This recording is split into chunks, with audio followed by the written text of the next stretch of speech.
పాలకం ఇకారక్షక్షుషీ పాతు శ్రోత్రే రక్షల్లకారకః హ్రీం కారః పాతు నాసాగ్రం వక్త్రం వాగ్భవ సంజ్ఞికః హకారహం పాతు కంఠం మే సకారహం స్కందదేశకం కకారో హృదయం పాతు హకారో జఠరం తదా లకారో నాభిదేశం తు హ్రీం కారః పాతు గుహ్యకం కామకూటః సదా పాతు కటిదేశం మమావతు సకారహం పాతు చోరు మే కకారహం పాతు జానూని లకారహం పాతు జంఘే మే హ్రీం కారః పాతు గుల్ఫకౌ శక్తికూటం సదా పాతు పాదౌ రక్షతు సర్వదా మూలమంత్రత్కృతం చైత్ కవచం యో జపెన్నరః ప్రత్యహం నియతః ప్రాతస్తస్య లోక వశం వదః.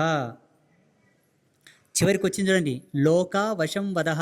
ఈ లోకంలో ఈ మంత్రము పఠించిన వానికి సర్వం వశీభూతమై ఉండాలన్నదానికి ఆదేశం. ఇక్కడ వరకు చదివి అంగన్యాస కరన్యాస హృదయన్యాస అన్ని న్యాసములు చేసిన తర్వాత ఈ ధ్యాన శ్లోకం చదివి పైన ఉన్నటువంటి మూలమంత్రాన్ని ఒక మాల జపం చేయాలి 108 సార్లు. జపం చేసిన తర్వాత అమ్మవారికి కొబ్బరికాయ కొట్టి హారతిచ్చుకొని అమ్మకు మీరు వండుకున్నది నివేదించి మీరు భోజనం చేయాలి. ఒంటిపూట భోజనం ఈ 9 రోజులు 28వ తారీఖు వరకు. తదుపరి మీరు పీఠానికి వచ్చి మాలా విరమణ చేసిన తర్వాత మీ ఇంటికి వెళ్ళి మళ్ళీ ఎప్పటిలాగానే పాడిందే పాట పాడుర లింగ దొమ్మరుల గాడి దుమ్ముల బోర్ల అని అట్లా మన ఏషాలు మనకు ఉంటాయిగా. ఇప్పుడు ఈనాటి దినమున జగదంబ యొక్క పద సన్నిధిలో మీకు ఒక పర్ఫెక్ట్ ఆఫ్ రిజర్వేషన్. మీరు జీవితాంతం మీ బుద్ధి పనిచేసినన్నాళ్ళు, మీరు పలకగలిగినన్నాళ్ళు ఈ మంత్రాన్ని మీరు చెప్పుకోవచ్చు. ఫుల్ రిజర్వేషన్ మా తరపు నుంచి. నియమం ఏమిటి అంటే స్నానం చేసి ఉండాలి, నస్తన బొట్టు ఉండాలి తప్పకుండా, నుదిటిపై తిలకం ఉండాలి, కాళ్లకు చెప్పులు లేకుండా చదవండి, మందు తాగితే చదవద్దు, కూర తింటే చదవద్దు. మిగతా అన్ని సమయాల్లో మీరు పఠించవచ్చును.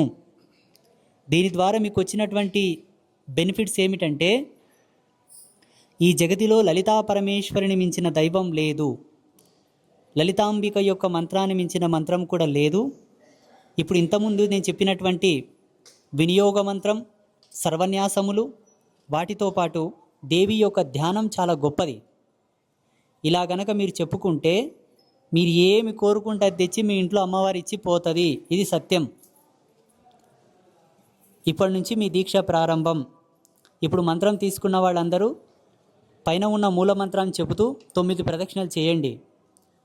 ఆ చిట్టి తీసుకెళ్ళి అమ్మ పాదాల దగ్గర అక్కడ రుద్రశూలం దగ్గర పెట్టి అమ్మని అడగండి, అమ్మ ఈనాటి దినమున నేను మంత్రమును పొంది తిని, ఇచ్చినవాడు పరాశ్రీ స్వామి, ఇయ్యుటకు ఆయనకు అర్హత ఉన్నదో లేదో నాకు తెలియదు, తీసుకోవడానికి నాకు అర్హత ఉన్నదో లేదో నాకు తెలియదు, అటు గురువు గారికి ఇటు నాకు మధ్యలో నువ్వు ఉన్నావు కాబట్టి స్వామిని చల్లగా చూడు, మమ్మల్ని చల్లగా చూడు, నీకు పేరు తెచ్చుకు అని చెప్పి ఒక మాట తిప్పి ఆజ్ఞ తీసుకోండి.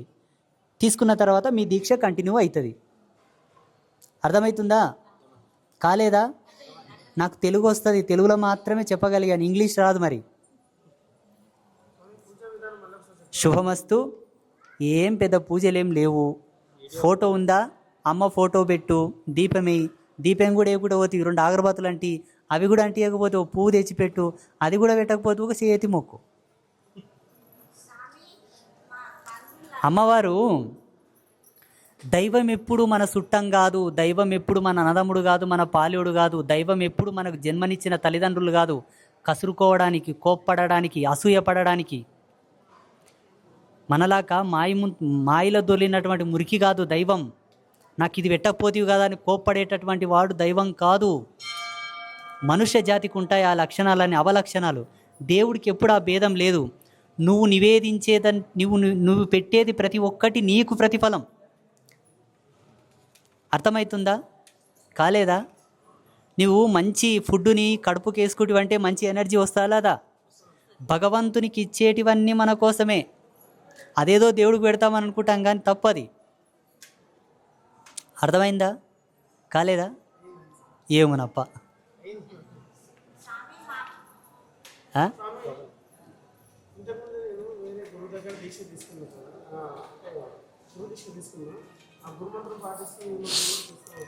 ఏ మంత్రమన్నను జపించుకోండి.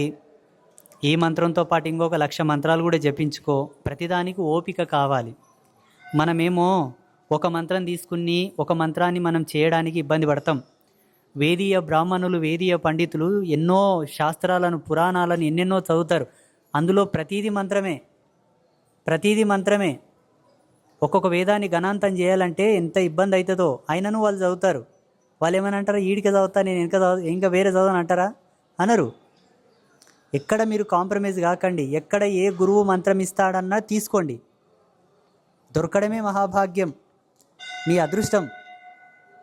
ఇప్పుడు ఫ్రీగా పిలిచి ఇస్తున్నారు మంత్రాలు. ఆ కాలంలో ఇచ్చే దిక్కు లేదు అసలు. మరి ఎందుకు వదులుకుంటారు చెప్పండి?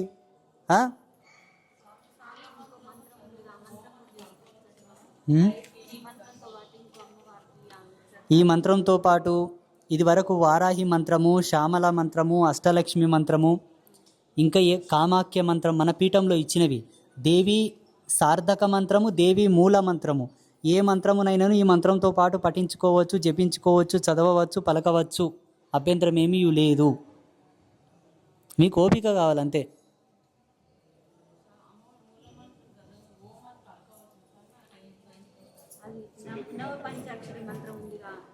ప్రణవ సహిత నమశివాయ, ఓం నమశివాయ అనుదానికి భేదం ఉన్నది. ఓం నమశివాయ అనున్నది సార్థకత. దీక్షా ప్రదానం పొంది ఉపదేశ సంస్కారం జరిగిన తర్వాత ఓంకారం ప్రణవంతో పలకకూడదు అంటారు శాస్త్రం పరంగా. ఓం పెడితే పంచాక్షర కాదు, షటాక్షర అవుతుంది. నమశివాయ పంచాక్షర అవుతుంది. ఇక్కడ మూలమంత్రంలో కూడా ఓం ఐం హ్రీం క్లీం చాముండాయే విచ్చే అంటే దశాక్షర అవుతుంది, నవాక్షర అవ్వదు. ప్రణవం తీసేస్తే నవాక్షర అవుతుంది. ఎప్పుడు పలకాలి మీరు?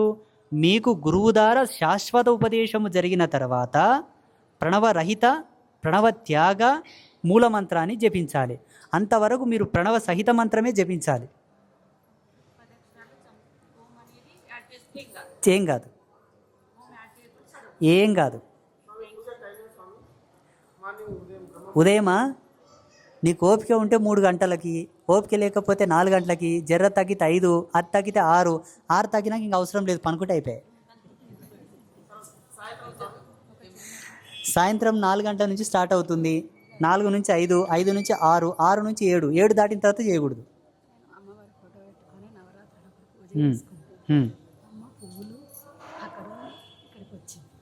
శుభ సంకేతం.